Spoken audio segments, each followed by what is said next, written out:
the State Department has designated Paul Rusesabagina as wrongfully detained. What does this mean in this case? Also, we understand that you are unable to meet the victims of FLN attacks due to the tight schedule, but what would you say to the victims and their families? And also to Minister Biruta, on the same issue. President Paul Kagame last night tweeted saying there are things that just don't work here. Was this discussed this morning in the meeting? And what does the government plan to do on this issue of putting pressure on releasing Rusesabagina? On the question about Rusesabagina, as far as government of Rwanda is concerned, Paul Rusesabagina is a Rwandan citizen. And he was arrested, he was tried, and convicted along with 20 other accomplices for serious crimes they committed against Rwandan citizens, and which he committed while residing in the United States. And this was done lawfully under both Rwandan and international laws. Therefore, Rwanda will continue to abide by our laws and the decisions made by our judiciary.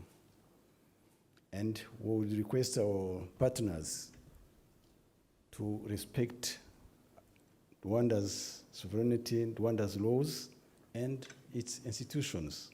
Thank you very much.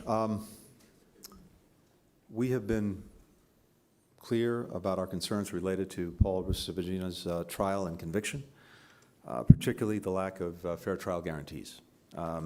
We continue to urge the government to address concerns about the legal protections afforded to him in this case and establish safeguards to prevent similar outcomes in the future. I had an opportunity to discuss this matter with President Kagame this morning. I'm not going to get into specifics, but we'll continue to engage on it. And I also had an opportunity just a few days ago to talk to Paul Rusesabagina's family, and we'll continue to be in contact with them as well. Thank you. Oh, and I'm sorry, the second part of your question.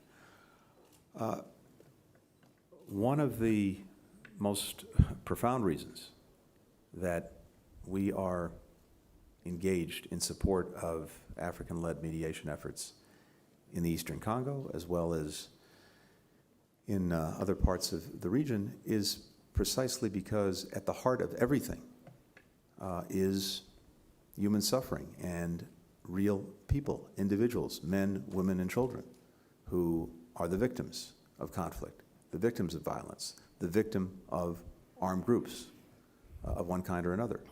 And it's very easy to get focused on big questions of policy, but what this comes down to is actual lives, real human lives. That's what motivates me.